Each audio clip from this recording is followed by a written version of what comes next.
என் பெயர் மேகலா. எனக்கு இப்போது 32 வயது ஆகிறது. என் வாழ்க்கையின் ஒரு இக்கட்டான சூழ்நிலையில் கிராமத்திலிருந்து என் வீட்டு வேலைக்காக வந்த 19 வயது இளைஞன்தான் ஆகாஷ். அவன் எப்போதும் என் பின்னாலேயே சுற்றி வருவான். ஆரம்பத்தில் அவனுடைய தோற்றத்தை பார்த்து அவன் மிகவும் சிறிய பையன், அவனுக்கு உலகம் தெரியாது என்றுதான் நான் நினைத்திருந்தேன். ஆனால் ஒருநாள் அவன் என் முகத்தை பார்த்து, எஜமானி என்னை மிகவும் சிறியவன் என்று நினைக்கும் அந்த பெரிய தவறை இனி ஒருபோதும் செய்யாதீர்கள் என்றான். அன்று இரவு நான் அவனை பார்த்தபோது எனக்குள் பெரும் ஆச்சரியம் ஏற்பட்டது. ஏனென்றால் அன்று இரவு ஆகாஷ் ஒரு 19 வயது பையனைப் போல நடந்து கொள்ளாமல் மிகவும் முதிர்ச்சி அடைந்த ஒரு 30 வயது மனிதனைப் போல கம்பீரமாக நடந்து கொண்டான். ஆகாஷ் என் வீட்டில் தங்க ஆரம்பித்ததிலிருந்தே என் வாழ்க்கையிலும் என் உடலிலும் பல விசித்திரமான மாற்றங்கள் ஏற்படத் தொடங்கின. ஆகாஷ் மிகவும் சிறியவன், அவனுக்கு இந்த உலகத்தின் தந்திரங்கள் எதுவும் தெரியாது என்றுதான் நான் ஆழமாக நம்பியிருந்தேன். ஆனால் மெதுவாக அவனுடைய உண்மையான நேரங்களும் அவனது ரகசியங்களும் எனக்குத் தெரிய ஆரம்பித்தன. ஒரு 19 வயது பையனால் என் வயதான 32 வயது பெண்ணுக்கு எப்படி இவ்வளவு பெரிய மகிழ்ச்சியையும் நிம்மதியையும் தர முடியும் என்று நான் என் வாழ்நாளில் நினைத்துக்கூட பார்த்ததில்லை. நான் அவனை என் நகரத்து வீட்டிற்கு வேலைக்காக என் சொந்த கிராமத்தில் இருந்துதான் அழைத்து வந்தேன். என் வீட்டில் நானும் என் ஒரு வயதுடைய அன்பு மகன் கவினம் மட்டுமே தனியாக வாழ்ந்து வந்தோம். நான் வேலைக்கு சென்றுவிட்டால் வீட்டில் ஆகாஷ் என் குழந்தையை மிகவும் பத்திரமாக பார்த்துக் கொள்வான். அதற்காக அவன் என் வீட்டிலேயே தங்கிவிட்டான். நான் உண்மையில் திருமணம் செய்யாமலேயே ஒரு தாயானவள். என் முன்னாள் காதலன் என்னை ஏமாற்றி திருமணம் செய்து கொள்வதாகப் போய் ஆசை காட்டி என்னுடன் ஒரு பெரிய காதல் நாடகத்தை ஆடினான். நான் அவனால் கர்ப்பமாக இருந்தபோது அவனுக்கு தெரியாமல் ஒருநாள் அவரது வீட்டிற்கு சென்றேன். ஆனால் அங்கே அவனுக்கு வேறொரு பெண்ணுடன் கோலாகலமாக திருமணம் நடந்து கொண்டிருந்தது. அவன் என்னிடம் காதலை பற்றி பேசி ஏமாற்றிவிட்டு ஒரு பணக்கார பெண்ணை மணந்து கொண்டான். நான் ஏமாற்றத்தை உணர்ந்து என் கருவை கலைக்க நினைத்தபோது நேரம் முற்றிலும் கடந்துவிட்டது. நான் அப்போது 5 மாத கர்ப்பிணியாக இருந்தேன். என் கௌரவமான பெற்றோர்கள் இந்த விஷயத்தை அறிந்து என்னையும் என் வயிற்றில் வளர்ந்த குழந்தையையும் ஏற்றுக்கொள்ள முற்றிலுமாக மறுத்து வீட்டை விட்டு துரத்திவிட்டார்கள். அப்போதுதான் நான் இந்த நகரத்திற்கு வந்து தனியாக வாழ ஆரம்பித்தேன். சில மாதங்களுக்கு முன்பு நான் என் தாத்தாவின் 92வது பிறந்தநாள் விழாவை கொண்டாடுவதற்காக என் சொந்த கிராமத்திற்கு சென்றிருந்தேன். என் தாத்தா மட்டுமே என் மீது பாசமாக இருந்து எனக்கு அந்த பிறந்தநாள் அழைப்பை அனுப்பியிருந்தார். அதனால் நான் கிராமத்திற்கு சென்றேன். அந்த பெரிய குடும்பத்தில் என் தாத்தா மட்டுமே என் மகனே அன்புடன் தன் மடியில் தூக்கி வைத்துக் கொண்டார். என் மகன் கவில் அவருடன் மகிழ்ச்சியாக விளையாடிக் கொண்டிருந்தான். அப்போது என் அலுவலகத்திலிருந்து எனக்கு ஒரு முக்கியமான தொலைபேசி அழைப்பு வந்தது. நான் சற்று அமைதியாக பேசுவதற்காக தொலைபேசியை எடுத்துக்கொண்டு வீட்டின் வெளியே சென்றேன். நான் பேசி முடித்துவிட்டு உள்ளே திரும்பி வந்தபோது என் மகன் கவின் தாத்தாவிடம் இல்லாமல் அங்கு நின்றிருந்த வீட்டு வேலைக்கார பையனிடம் இருந்தான். கவின் அந்த வேலைக்காரனிடம் மிகவும் நெருக்கமாக சிரித்து விளையாடுவதை நான் தூரத்திலிருந்து பார்த்தேன். நான் உடனடியாக என் குழந்தையை அந்த வேலைக்காரனிடமிருந்து கைகளில் வாங்கிக் கொண்டு அங்கிருந்து புறப்பட ஆயத்தமானேன். அப்போது அந்த வேலைக்காரன் என்னை மரியாதையுடன் நிறுத்தினான். அவன், எஜமானே, எனக்கு உங்களது நகரத்து வீட்டில் கொஞ்சம் வேலைவாய்ப்போ தேவை, எனக்கு பணம் பெரியதாக தேவையில்லை என்று கூறினான். அவன் தன்னை எனக்கு அறிமுகப்படுத்திக் கொண்டான். என் பெயர் ஆகாஷ். நான் இந்த வீட்டில் மாடு மற்றும் எருமைகளின் கொட்டகையை சுத்தம் செய்யும் சாதாரண வேலை செய்கிறேன். ஆனால் இப்போது பெரிய முதலாளி வீட்டில் உள்ள மாடு எருமைகளை எல்லாம் விற்கப் போகிறார். அதனால் வேலை பரப்போகும் நிலையில் உள்ளேன். உங்களிடம் நகரில் ஏதாவது வேலை இருந்தால் எனக்கு கொடுங்கள். எனக்கு இந்த வேலை மிகவும் தேவை. என் பெற்றோர்களும் தினக்கூலி வேலைதான் செய்கிறார்கள். குடும்ப சூழ்நிலைக்காக எனக்கு வேலை மிகவும் தேவை என்றான். அப்போது நான் அவனிடம், என் நகரத்து வீட்டில் என் குழந்தையை பராமரிக்கும் ஒரு வேலை இருக்கிறது. ஆனால் இதற்காக நீ என்னுடன் நகரத்திற்கு வரவேண்டும். இந்த வேலைக்கு நான் உனக்கு மாத சம்பளமாக 1500 மட்டும்தான் கொடுப்பேன் என்றேன். அவனுக்கு பணம் அதிகம் தேவையில்லை என்பதால் ஆகாஷ் என்னுடன் நகரத்திற்கு வர உடனடியாக தயாரான என் மகன் கவினம் அவனுடன் மிகவும் மகிழ்ச்சியாக இருந்தான். அதை பார்த்து மட்டுமே நான் ஆகாஷை என் வீட்டிற்கு அழைத்து வர இறுதி முடிவு செய்தேன். ஆகாஷ் அன்று முதல் என் நகரத்து வீட்டிலேயே தங்கினான். ஒவ்வொரு 4 மாதங்களுக்கும் அவனிடம் கொஞ்சம் பணம் சேர்ந்ததும் அவன் தன் கிராமத்தில் உள்ள பெற்றோரை பார்க்கப் போவதாக சொல்வான். ஆகாஷ் நாள் முழுவதும் என் குழந்தையை ஒரு தாயே போல நன்றாக பார்த்து கொண்டான். வீட்டு வேலைகளிலும் எனக்கு பல உதவிகளை செய்தான். ஆகாஷ் என் வீட்டிற்கு வந்து 1 மாதம் ஆகியிருந்தது. இந்த 1 மாத காலத்தில் அவன் தன் நல்ல குணத்தால் என் இதயத்தை வென்றிருந்தான். அவனுடைய கவனிப்பால் என் மகனின் ஆரோக்கியமும் நாளுக்கு நாள் மேம்பட்டது. முன்பு கவின் உணவருந்த என்னை மிகவும் தொந்தரவு செய்வான். ஆனால் இப்போது அவன் ஆகாஷின் கையால் எந்தவொரு பிடிவாதமும் இல்லாமல் நன்றாக சாப்பிடுகிறான். நான் ஆகாஷுக்கு தங்குவதற்காக வீட்டில் ஒரு தனியறையே கொடுத்திருந்தேன். ஆனால் ஒரு நாள் நள்ளிரவில் கவின் ஏதோ ஒரு காரணத்தால் மிகவும் பயந்து அழுதான். எந்த வகையிலும் அவன் என்னிடம் அமைதியாகவில்லை. குழந்தையின் அழுகுரலைக் கேட்டு பதற்றத்துடன் ஆகாஷ் என் அறைக்கு ஓடிவந்து கவினை என்னிடமிருந்து தன் கைகளில் எடுத்துக்கொண்டான். ஆகாஷிடம் சென்ற உடனேயே கவின் தன் அழுகியை நிறுத்தி அமைதியானான். இரவு வெகுநேரம் ஆகிவிட்டிருந்தது. கவின் ஆகாஷின் கைகளை விட்டு பிரிய மறுத்தான். அதனால் நான் அன்று வேறு வழியின்றி ஆகாஷை என் அறையிலேயே கீழே படுத்து தூங்க சொன்னேன். காலையில் நான் கண்விழித்து எழுந்தபோது கவின் ஆகாஷை கெட்டியாக பிடித்துக்கொண்டு நிம்மதியாக தூங்கிக் கொண்டிருந்தான். அந்த இரவிற்குப் பிறகு ஆகாஷ் சர்வகாலமும் கவினின் பாதுகாப்புக்காக என் அறையிலேயே தூங்க ஆரம்பித்தான். ஆகாஷ் வந்ததிலிருந்து என் வாழ்க்கையில் எல்லாம் மிகவும் நன்றாக நடந்து கொண்டிருந்தது. ஆகாஷின் கடின உழைப்பிலும் வேலையிலும் நான் மிகுந்த மகிழ்ச்சி அடைந்து ஒரு விடுமுறை நாளில் அவனை ஒரு பெரிய மாலுக்கு அழைத்துச் சென்றேன். அங்கு அவனுக்காக விலையுயர்ந்த நல்ல நவீன ஆடைகளை வாங்கிக் கொடுத்தேன். சலூனுக்கு கூட்டிப் போய் அவனுக்கு புதிய ஹேர் ஸ்டைல் செய்தேன். ஆகாஷ் இப்போது பார்க்க மிகவும் கம்பீரமாக இருந்தான். ஆனால் அவன் எப்போதும் மிகவும் சாதாரணமான முறையிலேயே வாழ்ந்து வந்தான். அன்று நான் அவனுடைய முழு தோற்றத்தையே மாற்றினேன். அவனை அந்த புதிய நவீன தோற்றத்தில் பார்த்தபோது என்னால் கூட நம்ப முடியவில்லை. நேற்றுவரை ஒரு சாதாரண மாட்டுக்கொட்டகை வேலைக்காரனாக இருந்தவன் இவ்வளவு அழகாகவும் ஸ்மார்ட்டாகவும் இருக்க முடியும் என்று நான் நினைத்துக்கூட பார்க்கவில்லை. மானிலிருந்து நாங்கள் இருவரும் வீட்டுக்கு வந்தோம். கவின் வரும் வழியிலேயே தூங்கிவிட்டான். நான் அவனை அறையில் படுக்கையில் படுக்க வைத்தேன். அப்போது ஆகாஷ் எனக்காக குடிக்க தண்ணீர் கொண்டு வந்தான். நான் தண்ணீர் குடித்துவிட்டு கிளாஸை கீழே வைத்தேன். ஆகாஷ் அப்போது என்னை ஒரு விசித்திரமான பார்வையால் மறைமுகமாக பார்த்துக் கொண்டிருந்தான். நான் கிளாஸை வைத்தவுடன் அவன் சட்டென்றி என் கையை பலமாக பிடித்தான். பல வருடங்களுக்குப் பிறகு ஒரு ஆண் என் கையை தொடுவதை நான் உணர்ந்தேன். நான் உடனடியாக என் கையை விடுவித்துக் கொண்டு அவனிடமிருந்து தூர விலகினேன். அப்போது ஆகாஷ் என்னை பார்த்து உருக்கமாக சொன்னான், எஜமானி, உங்களால் என்றுதான் நான் என்னையே நேசிக்க கற்றுக்கொண்டேன்.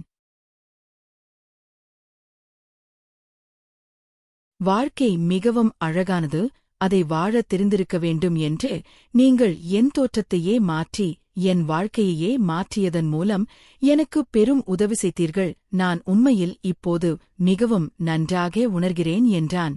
ஆகாஷன் முகத்தில் இருந்த அந்த உண்மையான சந்தோஷத்தை பார்த்து நானும் மனதிற்குள் சந்தோஷப்பட்டேன்.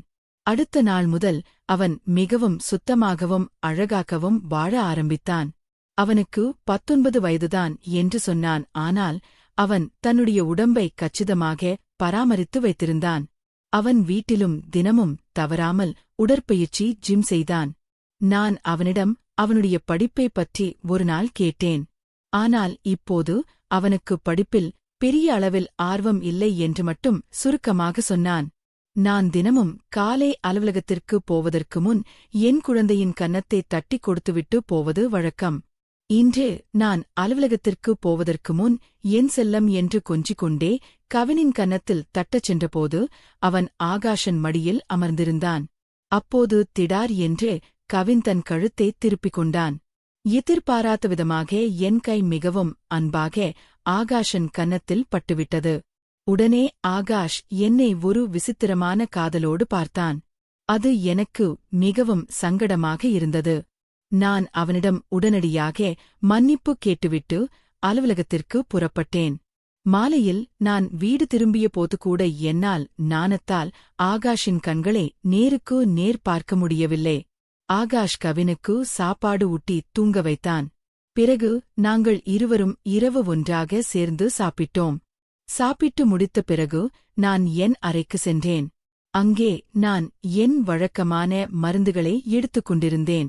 எனக்கு நீண்ட நாட்களாக ஒற்றை தலைவலி மைக்ரேன் பிரச்சனை இருந்தது. அதற்கான மாத்திரையை எடுத்துக்கொண்டேன். மருந்து எடுத்த பிறகும் என் தலை மிகவும் வலிக்க ஆரம்பித்தது. நான் என் அறையில் தலையை பிடித்துக் கொண்டு வேதனையோடு உட்கார்ந்திருந்தேன். சிறிது நேரம் கழித்து ஆகாஷ் என் அறைக்குள் வந்தான். நான் இந்த நிலைமையில் வேதனையோடு இருப்பதை பார்த்து என்னானது எஜமானி என்று பதற்றத்துடன் கேட்டான். என் தலை பலமாக வலிப்பதை தெரிந்து கொண்டதும் அவன் என் அனுமதியோடு என் தலையை மெதுவாக மசாஜ் செய்ய ஆரம்பித்தான். ஆகாஷன் அந்த மசாஜ் என் தலைவலிக்கு மிகுந்த ஆறுதல் அளித்தது. மெதுவாக எனக்கு ஒரு ஆழ்ந்த தூக்கம் கண்களை தழுவியது. அன்று இரவு எனக்கு எப்போதும் இல்லாதவாறு நன்றாக தூக்கம் வந்தது. அடுத்த நாள் எங்கள் அலுவலகத்தில் ஒரு பாரம்பரிய தினவிழா ட்ரெடிஷனல் டே இருந்தது. அதற்காக நான் ஒரு குஜராத்தி பாரம்பரிய தோற்றத்தை எடுக்க முடிவு செய்தேன். நான் அன்று லெஹங்கா காக்ரா அணிந்திருந்தேன். ஆனால் அந்த ஸ்கர்ட்டின் ஸ்கர்ட் பின் முடிச்சை எனக்கு தனியாக கட்ட மிகவும் சிரமமாக இருந்தது. அப்போது வீட்டில் வேறு யாரும் இல்லாததால் நான் ஆகாஷை அறைக்கு அழைத்து அந்த முடிச்சை கட்டச் சொன்னேன். நான் அவனை ஒரு சிறிய பையன் என்றுதான் மனதில் நினைத்திருந்தேன். அதனால் நான் அவனிடம் தயக்கம் என்றின்றி எந்த வேலையை செய்யச் சொன்னேன். எனக்கு அப்போது வேறு வழியும் இல்லை. நான் தயாராகி அலுவலகத்திற்கு புறப்பட ஆரம்பித்தபோது ஆகாஷ் என்னை வழியிலேயே தடுத்து உள்ளிருந்து காஜல் மஸ்காரா எடுத்து வந்தான். அவன் என் காதுக்குப் பின்னால் திருஷ்டிக்காக காஜல் பொட்டு வைத்துவிட்டு, எஜமானே, இப்போது உங்களை யாருடைய கெட்ட பார்வையும் பாதிக்காது. நீங்கள் இன்று தேவதையைப் போல மிகவும் அழகாக இருக்கிறீர்கள் என்றான். அவனது அந்த பாசமான பேச்சைக் கேட்டு நான் லேசாக சிரித்துவிட்டு புறப்பட்டுச் சென்றேன். அன்று மாலையில் நான் அலுவலகத்திலிருந்து வீடு திரும்பியபோது என் நெருங்கிய தோழி ஸ்வேதாவும் அவளுடைய காதலனும் என்னுடன் வீட்டிற்கு வந்திருந்தார்கள். ஆகாஷ் இன்று எங்களுக்காக மிகவும் சுவையான உணவை சமைத்திருந்தான். என் தோழி ஸ்வேதா 4-5 நாட்கள் என் வீட்டில் தங்கப் போகிறாள். அடுத்த 3 நாட்களுக்கு அவளுடைய காதலனும் என் வீட்டில்தான் இருக்கப் போகிறான். அடுத்த நாள் இரவோ ஆகாஷ் சுவையான உணவு சமைத்துவிட்டு ஸ்வேதாவையும் அவளுடைய காதலனையும் சாப்பிட அழைத்தான். ஆனால் அவர்கள் இருவரும் தங்கள் அறையில் மது ட்ரிங்க்ஸ் அருந்திக் கொண்டிருந்தார்கள். ஸ்வேதா போதையில் அதிகமாக மது அருந்திவிட்டாள். அதனால் அவளால் சாப்பிட வர முடியாமல் சமையலுக்கு முன்பே தூங்கிவிட்டார். அவளுடைய காதலன் ரோஹித் மட்டும் எங்களுடன் சாப்பிட வந்து உட்கார்ந்தான். அவன் போதையில் என்னை பார்த்து, மேகலா, நீ உன் தோழி ஸ்வேதாவை விட பல மடங்கு அழகாக இருக்கிறாய் என்றான். ரோஹித் இப்படி வரம்பு மீறி பேசியதும் பக்கத்தில் நின்ற ஆகாஷ் அவனை கோபமாக தன் கண்களால் முறைத்து பார்த்தான். சாப்பிட்டு முடித்ததும் ரோஹித் அவனது அறைக்கு சென்றான். அவன் போனதும் ஆகாஷ் என்னிடம் வந்து, எஜமானே, உங்களுடைய இந்த நண்பர்கள் எப்படிப்பட்டவர்கள்? அந்த மனிதனின் பேச்சு எனக்கு துளியும் பிடிக்கவில்லை என்றான். அப்போது நான் ஆகாஷிடம் கோபமாக, ஆகாஷ், நான் உன்னை என் வீட்டு உறுப்பினரைப் போல நினைக்கிறேன். அதற்காக நீ என் வீட்டிற்கு வரும் விருந்தினர்களைப் பற்றி என்னிடம் எத்தையும் பேசலாம் என்று அர்த்தமில்லை. வந்த விருந்தினருக்கு சேவை செய்வது மட்டும்தான் உன் வேலை. அதனால் நீ அதை மட்டும் செய், மற்றபடி எனக்கு எதுவும் கற்றுத்தர வேண்டியதில்லை என்றேன். ஆகாஷே, நான் அதிகாரத்துடன் அதட்டிவிட்டு என் அறைக்கு சென்றேன். நான் அவனே அதட்டி பேசியிருந்தாலும் அவன் எனக்காக பாசத்துடன் தண்ணீர் கொண்டு வந்தான். அப்போது நான் என் தலைவலி மருந்துகளை எடுத்துக்கொண்டு தண்ணீர் கொடுத்துவிட்டு நிம்மதியாக தூங்கினேன். என்று ஆகாஷ் என் அறைக்கு தூங்க வரவில்லை என்று நினைத்தேன். ஆனால் காலையில் கண்விழித்தபோது அவனை கவலையுடன் என் அறையில் கண்டேன். சிறிது நேரத்தில் என் எதிரில் என் தோழி ஸ்வேதா வந்தால் அவள் முகம் மிகவும் கோபமாக இருந்தது. அவள் ஆகாஷை இழுத்துக்கொண்டு என் முன் கொண்டு வந்து நிறுத்தினாள். ஆகாஷின் கையில் ஸ்வேதாவின் துப்பட்டா கட்டப்பட்டிருந்தது. ஸ்வேதா கோபத்துடன், மேகலா, உன் இந்த கிராமத்து வேலைக்காரன் என் காதலன் ரோகித்தின் கையை அடித்து உடைத்துவிட்டான் என்றாள். ஆகாஷ் தன் தலையை மட்டும் ஆட்டியில்லே எஜமானின், நான் எதுவும் செய்யவில்லை. இரவில் ரோஹித் சார் அதிக போதையில் இருந்திருப்பார். அப்போது அவர் சமநிலை இழந்து படிக்கட்டில் இருந்து விழுந்திருப்பார். நான் ஏன் ரோஹித் சார் மீது கை வைக்கப் போகிறேன் என்றான். ஸ்வேதா இன்னும் போதை தெளியாமல் இருப்பது போல் எனக்கு தோன்றியது. ஆனால் ஆகாஷ் எனக்காக அவர்கள் இருவரிடமும் பெருந்தன்மையாக மன்னிப்பு கேட்டான். ஸ்வேதாவும் ரோகித்தும் கோபத்துடன் அங்கிருந்து புறப்பட்டுச் சென்றார்கள். அவர்கள் சென்றதும் ஆகாஷ் என்னிடமும் மன்னிப்பு கேட்க ஆரம்பித்தான். அவன் உண்மையில் தவறு எதுவும் செய்யவில்லை என்று என் மனதிற்கு தெரிந்தது. இன்று நான் அலுவலகத்திற்கு விடுமுறை எடுத்தேன். ஏனென்றால் பல நாட்களாக நான் மிகவும் பிஸியாக இருந்தேன். இன்று எனக்காக கொஞ்சம் நேரம் ஒதுக்கலாம் என்று நினைத்தேன். காலை உணவு சாப்பிட்ட பிறகு நான் மீண்டும் 1 மணி நேரம் நிம்மதியாக தூங்கினேன். என் மகன் கவினம் என்னுடன் தூங்கினான். எழுந்த பிறகு எனக்கு ஒரு கப் தேநீர் குடிக்க வேண்டும் என்று தோன்றியது. நான் ஆகாஷை தேநீர் தயாரிக்க சத்தமாக கூப்பிட்டேன். ஆனால் அவனிடமிருந்து எந்த பதிலும் வரவில்லை. அவனை தேடிக்கொண்டே அவரது அறைக்கு சென்றேன். அங்கு ஆகாஷ் குளித்து முடித்துவிட்டு குளியலறையிலிருந்து துண்டுடன் வெளியே வந்திருந்தான். அப்போது அவரது கட்டான உடல் அமைப்பில் அவன் மிகவும் அழகாக இருந்தான். நான் அவனை அறியாமல் உற்று பார்த்துக் கொண்டிருந்தேன். அப்போது எனக்குள் எதுவும் நினைவில்லை. அப்போது ஆகாஷ் என்னை ஆசையோடு அழைத்தான். ஆனாலும் நான் என் நினைவை இழந்து அவனது அழகை பார்த்துக் கொண்டிருந்தேன். அவன் என் கண்களுக்கு முன்னால் தன் கைகளால் சைகை செய்தான். அப்போதுதான் எனக்குள் சுயநினைவு வந்தது.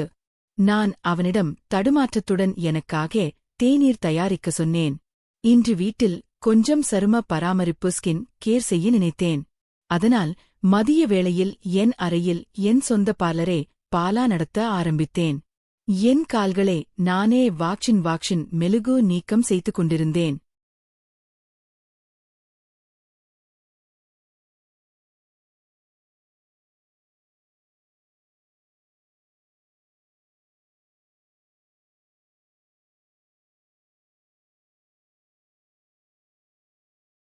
மெழுகு நீக்கம் செய்யும்போது தவறுதலாக என் காலில் கொஞ்சம் சூடான மெழுகு அதிகமாக பட்டுவிட்டது. அதனால் கடுமையான எரிச்சல் ஏற்பட்டு என் வாயிலிருந்து அலறல் சத்தம் வந்தது. என் குரலை கேட்டு ஆகாஷ் பதற்றத்துடன் ஓடி என் அறைக்குள் வந்தான். அவன் என் எரிந்த காலை பார்த்தான். அவன் உடனடியாக என் காலிலிருந்து அந்த சூடான மெழுகை மெதுவாக எடுத்துவிட்டு அங்கே குளிர்ச்சியான கிரீம் போட்டு தடவினான். அவருடைய கைகள் என் காலில் மென்மையாக படர்ந்து கொண்டிருந்தன. அப்போது ஆகாஷ் என் காலின் மீது சற்று பலமாக கை வைத்து அழுத்தியதும் நான் வலியால் மீண்டும் லேசாக அலறினேன். நான் இந்த நிலையில் இருப்பதை பார்த்து அவன், எஜமானே, இப்போது நீங்கள் ஓய்வெடுத்துக் கொள்ளுங்கள். நீங்கள் என்ன செய்ய வேண்டுமோ சொல்லுங்கள். நான் உங்களுக்கு இந்த வாக்ஷின் உதவிகளை செய்கிறேன் என்றான். நான் அவனிடம் என் மற்றொரு காலை மெழுகு நீக்கம் செய்யச் சொன்னேன். ஆகாஷ் நான் சொன்னபடியே மிகவும் கவனமாக செய்தான். அவன் என் முகத்திற்கும் அழகாக மசாஜ் செய்தான். அவன் மசாஜ் செய்ததில் என் ஒற்றை தலைவலி மறைந்து எனக்கு மிகவும் ஆறுதல் கிடைத்தது. இன்றைய விடுமுறை நாள் எனக்கு மிகவும் அமைதியாக கழிந்தது. ஆகாஷிடம் எல்லா நல்ல குணங்களும் நிறைந்திருந்தன. எந்தவொரு வீட்டு வேலையிலும் அவன் பின்வாங்கவில்லை. இன்று இரவு நான் அவனை என் அறையில் தூங்க வேண்டாம் என்று கண்டிப்பாக சொல்லிவிட்டேன். நாள் முழுவதும் நான் வீட்டில் இருப்பதில்லை. குறைந்தபட்சம் இரவிலாவது நான் என் குழந்தையுடன் தனியாக நேரம் செலவிட வேண்டும். ஒவ்வொரு முறையும் ஆகாஷ் என் அறைக்கு வருவது எனக்கு பிடிக்கவில்லை என்று கூறி அவனே அவனது அறைக்கு அனுப்பிவிட்டேன். இப்படி சில நாட்கள் கழிந்தன. சில நாட்களாக ஆகாஷ் இல்லாமல் கவின் இரவில் சரியாக தூங்கவில்லை. ஆனால் மெதுவாக அவன் அழுவதை நிறுத்திவிட்டான். ஆனால் என் உடலில் சில விசித்திரமான மாற்றங்கள் ஏற்படுவதை நான் உணர்ந்தேன். காலையில் எழுந்ததும் என் உடல் முழுவதும் கடுமையான வலி எடுக்க ஆரம்பித்தது. திடீரென்றி இது ஏன் நடக்கிறது என்று எனக்கு புரியவில்லை. சில நாட்களில் என் உடல் வலி மிகவும் அதிகமாகி படுக்கையிலிருந்து எழும்பவும் எனக்கு துளியும் விருப்பமில்லாமல் இருந்தது. அப்போது நான் அலுவலகத்திலிருந்து ஒரு வார காலம் மருத்துவ விடுமுறை எடுத்தேன். சில நாட்கள் ஓய்வெடுத்தேன். சில நேரம் கொஞ்சம் வலி சரியாகிவிடும். இப்போது முழு நேரமும் கவின் ஆகாஷுடன்தான் இருக்கிறான். குழந்தைக்கு பசித்தால் ஆகாஷ் அடிக்கடி என் அருகில் வருவான். ஆனால் இன்று நான் என் தலையை பலமாக பிடித்துக்கொண்டு படுக்கையில் உட்கார்ந்திருந்தேன். இரவில் ஆகாஷ் குடிதீர் எடுத்துக்கொண்டு என் அறைக்குள் வந்தான். நான் என் தலையில் தேய் வைத்திருப்பதை பார்த்து எனக்கு மிகவும் வலிப்பது அவனுக்கு புரிந்து கொண்டது. ஆகாஷ் மெதுவாக, எஜமானி, உங்களுக்கு ஆட்சேபனை இல்லை என்றால் நான் உங்கள் நெற்றியில் மசாஜ் செய்யட்டுமா என்றான். என் தலை மிகவும் வலித்ததால் அவன் மசாஜ் செய்ய நான் சம்மதித்தேன். அவன் மசாஜ் செய்தபோது எனக்குள் மீண்டும் ஒரு விசித்திரமான ஆறுதல் கிடைத்தது. அவனது மசாஜால் என் வலி சட்டென்று மறைந்துவிட்டது. மசாஜ் செய்யும்போது ஆகாஷ் என்னிடம் மெதுவாக, எஜமானி, உங்களுக்கு கவினன் தந்தை நினைவுக்கு வருவதில்லையா? நீங்கள் இவ்வளவு அழகாகவும் இளமையாகவும் இருந்தும் ஏன் இன்னும் தனியாகவே வாழ்கிறீர்கள் என்று கேட்டான். அவனுடைய அந்த கேள்விக்கு என்னிடம் சரியான பதில் இல்லை. நான் அவனிடம், உன் கேள்விக்கு பதில் என்னிடம் இல்லை என்றேன். அந்த கேள்வி அங்கேயே முடிந்தது. ஆகாஷன் மசாஜ் எனக்கு அன்று நன்றாக தூக்கம் வரவைத்தது. அடுத்த 2 நாட்களுக்குப் பிறகு என் முன்னாள் காதலனை நான் சந்தித்த அதே துரோக தேதி வந்தது. கடைசியில் அந்த நாளும் வந்துவிட்டது. அன்று நாள் முழுவதும் என் மனதை ஏதாவது ஒரு வேளையில் பிஸியாக வைத்திருக்க முயற்சி செய்தேன். ஆனால் இரவின் இருளில் என் காதலன் எனக்கு மிகவும் நினைவுக்கு வந்தான். இன்று அவன் என்னுடன் இல்லை. ஆனால் அவன் என் குழந்தையின் தந்தை. கவினை பார்க்கும்போதெல்லாம் எனக்கு தினமும் அவனது துரோகம் நினைவுக்கு வரும். இன்று என் உணர்வுகளை என்னால் மறைக்க முடியவில்லை. நான் என் அறையில் தனியாக உட்கார்ந்து சத்தமாக அழ ஆரம்பித்தேன். கவின் அருகில் தூங்கிக் கொண்டிருந்தான் என்பதும் எனக்கு நினைவில் இல்லை. நான் இன்றி என் வழக்கமான தலைவலி மருந்துகளையும் எடுக்கவில்லை. அப்போது ஆகாஷ் தண்ணீர் எடுத்துக்கொண்டு என் அறைக்குள் வந்தான். நான் அழுது கொண்டிருப்பதை பார்த்து அவன் எனக்கு தண்ணீர் கொடுத்தான். நான் அமைதியானதும் அவன் எனக்கு மருந்துகளை கொடுத்தான். என் அழுகை சத்தத்தால் கவின் படுக்கையில் லேசாக அசைந்தான். அவன் எழுந்துவிடக்கூடாது என்பதற்காக ஆகாஷ் என்னை அவனது அறைக்கு மெதுவாக அழைத்துச் சென்றான். அங்கே போய் நான் உணர்ச்சிவசப்பட்டு ஆகாஷன் கையை இறுகப் பிடித்துக் கொண்டேன். நான் என் சுய உணர்வை முற்றிலும் இழந்துவிட்டதைப் போல் இருந்தது. என் அழுகைக்கான காரணத்தைக் கேட்ட ஆகாஷம் இப்போது அமைதியாகிவிட்டான். அவன் தொடர்ந்து தன் கைகளால் என் கண்ணீரை துடைத்துக் கொண்டிருந்தான். நான் அழுதுகொண்டே அவன் கையை பிடித்துக்கொண்டு அவனை என் அருகில் அமர வைத்தேன். அப்போது ஆகாஷ் என்னை பார்த்து, எஜமானே, நான் இன்னும் சிறிய பையன், எனக்கு எதுவும் தெரியாதே என்றான். அவன் பேச்சைக் கேட்டு நான் மெதுவாக அவனது காதலோடு அவன் அருகில் சென்றேன். அந்த இரவு முழுவதும் நான் அவனது அறையிலேயே அவனுடன் இருந்தேன். ஆனால் காலையில் நான் கண்விழித்து எழுந்தபோது அவன் என் அருகில் இல்லை. அவருடைய சட்டை மட்டும் அங்கேயே கிடந்தது. நான் வெளியே சென்று பார்த்தபோது ஆகாஷ் என் குழந்தைக்கு பாசத்துடன் பால் மற்றும் பிஸ்கட் ஊட்டுவதை பார்த்தேன். எனக்கு கவினை பற்றிய நினைவு கூட நேற்று இரவில் இல்லை. ஆனால் ஆகாஷ் அவனை மறக்கவில்லை. அவன் எங்கள் இருவரையும், தாயையும் மகனையும் மிகவும் சந்தோஷமாக பார்த்து கொண்டான். அந்த இரவுக்குப் பிறகு நான் காலையில் தாமதமாகவே எழுந்தேன். அந்த நாள் முழுவதும் ஆகாஷ் வெட்கத்தால் என் கண்களை நேருக்கு நேர் பார்க்கவில்லை. இன்று என் தோழி ஸ்வேதா மீண்டும் என்னை சந்திக்க என் வீட்டுக்கு வந்தாள். அவள் வரும்போது ஆகாஷை பார்க்கவில்லை. ஆனால் ஆகாஷ் அவளுக்கு தண்ணீர் கொடுத்தான். பின்பு அறையை விட்டு வெளியேறினான். சிறிது நேரம் பேசிய பிறகு ஸ்வேதா வீட்டிற்கு புறப்பட ஆரம்பித்தாள். போகும்போது அவள் என் காதில், மேகலா, உன் வேலைக்காரனே எவ்வளவு சீக்கிரம் முடியுமோ அவ்வளவு சீக்கிரம் இங்கிருந்து வேலைக்காரன் வேலையை விட்டு அனுப்பிவிடு. அவன் பார்க்க எவ்வளவு அப்பாவி போல் இருக்கிறானோ அவ்வளவு அப்பாவி அவன் இல்லை என்றாள். அவள் பேச்சை நான் அப்போது பெரியதாக எடுத்துக்கொள்ளவில்லை. வழக்கம்போல் இரவு உணவு சாப்பிட்ட பிறகு ஆகாஷ் என் அறைக்கு தண்ணீர் கிளாஸை எடுத்து வந்தான். கவினையும் தொட்டிலில் தூங்க வைத்தான். கவின் இன்று காலில் ஊஞ்சலில் தூங்கிக் கொண்டிருந்தான். ஆகாஷ் அவனை பார்த்துக் கொண்டிருந்தான். நான் என் அறையின் விளக்கை அணைத்துவிட்டு படுத்து தூங்கினேன். சிறிது நேரத்திற்குப் பிறகு என் அறையில் கவினன் அழுகை குரல் கேட்டது. அவனுடைய குரலால் என் தூக்கம் கலைந்தது. நான் எழுந்திருக்கப் போகும்போது அவனுடைய அழுகை சத்தம் சட்டென்று நின்றது. சிறிது நேரத்திற்குப் பிறகு என் அறைக்கதவு மெதுவாக திறக்கும் சத்தம் கேட்டது. நான் தூங்குவது போல் நடித்துக்கொண்டு அமைதியாக எல்லாவற்றையும் பார்த்துக் கொண்டிருந்தேன். ஆகாஷ் என் அறைக்குள் வந்தான். நான் தூங்குகிறேனா இல்லையா என்று பார்க்க என் அருகில் வந்தான். பிறகு அவன் என் மேஜை மேல் இருந்த மொபைலை எடுத்தான். அவனுடைய அந்த தேடலை பார்த்து நான் வேகமாக எழுந்து அறையின் விளக்கை ஆன் செய்தேன். நான் விழித்திருப்பதை பார்த்து அவன் அதிர்ச்சியில் திகைத்தான். நான் அவன் கையிலிருந்து என் மொபைலை பிடுங்கினேன். நான் அவனிடம், ஆகாஷ், இதெல்லாம் என்ன? நீ நள்ளிரவில் இப்போது இங்கே என் அறையில் என்ன செய்கிறாய் என்று கோபமாக கேட்டேன். அவன் எதுவும் சொல்லாமல் அங்கிருந்து தலை குனிந்து போக ஆரம்பித்தான்.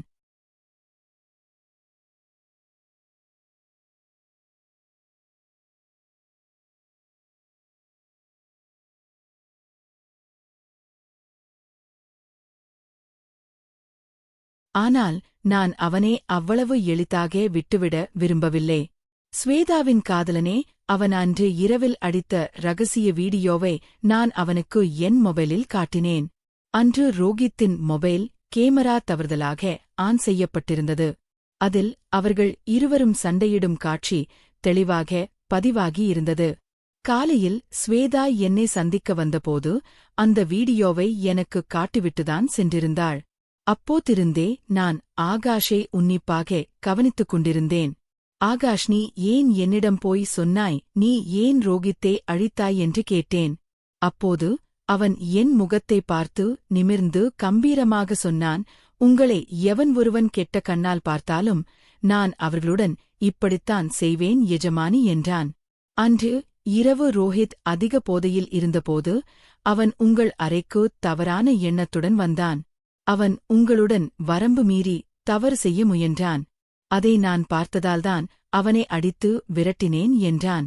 ஆகாஷின் பேச்சைக் கேட்ட நான், சரி, நான் உன் பேச்சை நம்புகிறேன். ஆனால் நீ ஏன் எனக்கு தண்ணீரில் தினமும் தூக்க மருந்து கலந்தாய்? இன்று நீ என் தண்ணீரில் மருந்து கலப்பதை நான் என் கண்ணாலேயே கண்டேன். உன் பார்வை எப்போதும் என் மீது தவறாக இருந்தது. நீ என்ன விரும்பினாயோ அதை நேற்று இரவே நானே உனக்கு கொடுத்தேன். இப்போது உன் கணக்கை நீ வாங்கிக் கொண்டு உன்னுடைய ஊருக்குப் போ என்றேன். என் பேச்சைக் கேட்டு ஆகாஷ் உணர்ச்சியுடன் சொன்னான், எஜமானே, நீங்கள் நினைப்பது போல் நேற்று இரவு நமக்குள் எந்த தவறும் நடக்கவில்லை. உண்மை அதுவல்ல. நேற்று இரவும் நான் உங்களுக்கு தண்ணீரில் தூக்க மருந்துதான் கலந்தேன். அதனால் நீங்கள் என் அருகில் வந்தவுடனேயே முற்றிலும் மயங்கி தூங்கிவிட்டீர்கள். நான் உங்களுடன் எந்தவொரு தவறும் செய்யவில்லை. செய்ய வேண்டிய அவசியமும் எனக்கு இல்லை. சில நாட்களுக்கு முன்பு இரவில் நீங்கள் தொலைபேசியில் பேசும்போது உங்கள் பேச்சை நான் தற்செயலாக கேட்டேன். நீங்கள் மீண்டும் உங்களை ஏமாற்றிய உங்களது பழைய முன்னாள் காதலனை சந்திக்க தயாராகிக் கொண்டிருந்தீர்கள். உங்கள் சந்திப்பு உங்கள் வீட்டிலேயே ரகசியமாக ஏற்பாடு செய்யப்பட்டிருந்தது.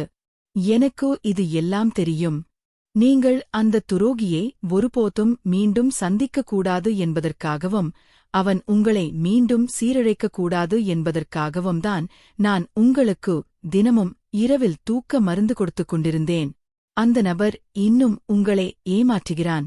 அவன் உங்களிடம் பெரிய பொய் சொல்கிறான். அவன் உங்கள் குழந்தையை உங்களிடமிருந்து சட்டப்பூர்வமாக பறிக்கத்தான் மீண்டும் உங்கள் அருகில் வருகிறான். அவனுடைய தற்போதைய மனைவிக்கு குழந்தை பிறக்கும் வாய்ப்பு மருத்துவ ரீதியாக இல்லை. அதனால் அவன் உங்கள் வாரிசான கவிற்காக உங்களிடம் நாடகம் ஆடுகிறான் என்றான். நான் அதிர்ச்சியடைந்து, ஆகாஷ், நீ யார்? உனக்கு இந்த எல்லா ரகசிய தகவலும் எப்படி கிடைத்தது என்று கேட்டேன். அப்போது அவன் தன் உண்மையான அடையாளத்தை வெளிப்படுத்தி சொன்னான். ஒருநாள் உங்கள் தாத்தா கிராமத்தில் எனக்கு உங்கள் புகைப்படத்தை காட்டினார். நான் உங்களை அந்த முதல் பார்வையிலேயே என் மனதார விரும்பினேன். ஆனால் அவரோ நீங்கள் திருமணத்திற்கு எதிரானவள் என்றும் ஏற்கனவே ஒருவனால் ஏமாற்றப்பட்டு வாழ்க்கை கேட்டுப் போனவள் என்றும் கூறினார். ஆனால் நான் உங்களை உங்கள் குழந்தையுடன் அப்படியே திருமணம் செய்து கொள்ள விரும்பினேன். எனக்கு உங்களைப் பற்றிய எல்லா உண்மைகளும் தெரிந்ததும் நான் உங்கள் தாத்தாவோடு சேர்ந்துதான் இந்த ரகசிய திட்டத்தை உருவாக்கினேன். உங்கள் மனதில் எனக்கான ஒரு நல்ல இடத்தை மெதுவாக உருவாக்கத்தான் நான் ஒரு வேலைக்காரனைப் போல வேடமிட்டு இங்கே வந்தேன்.